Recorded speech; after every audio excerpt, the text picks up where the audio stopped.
Hello students of class 9th English medium. Welcome back to MPSIC virtual classes. Dear student, today I will teach you the next topic of your chapter in economics. The name of chapter is The Story of Village Palampur. Our next topic is organization of production. Now, production is an activity which gives the required goods and services. For this activity, four elements which are required are called factors of production.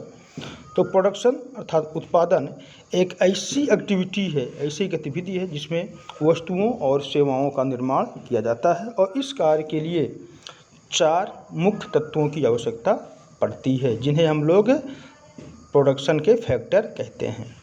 तो first factor हमारा है land. Now land is generally refers to all natural resources which are free gift of nature like forest, mountain, soil, etc.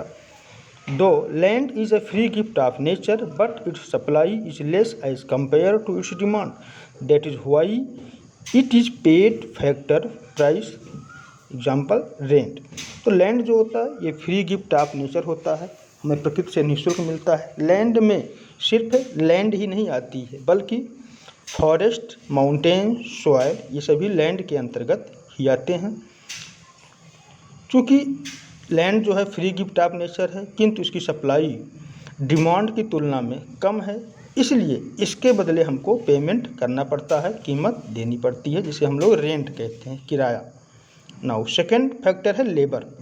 Some production activities required highly educated workers, other activities required worker who can do manual work.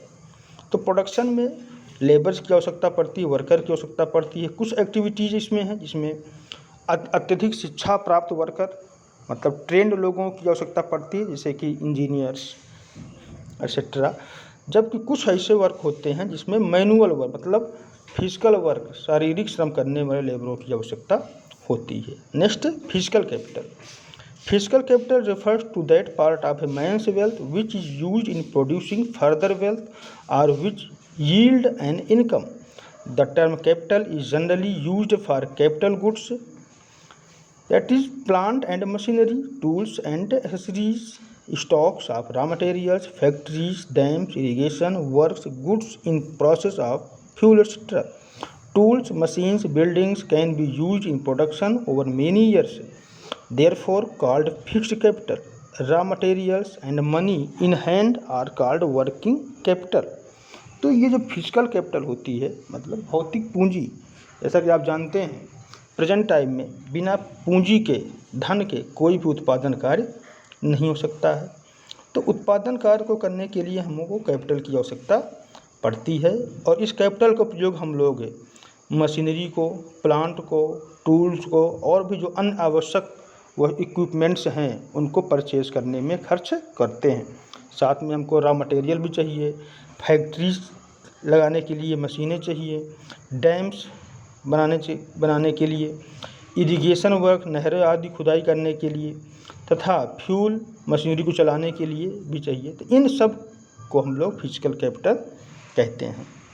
Tools, machines, buildings ये एक बार purchase करने के बाद काफ़ी लंबे समय तक चलती हैं, इसलिए इसको हम लोग फिक्स्ड कैपिटल कहते हैं।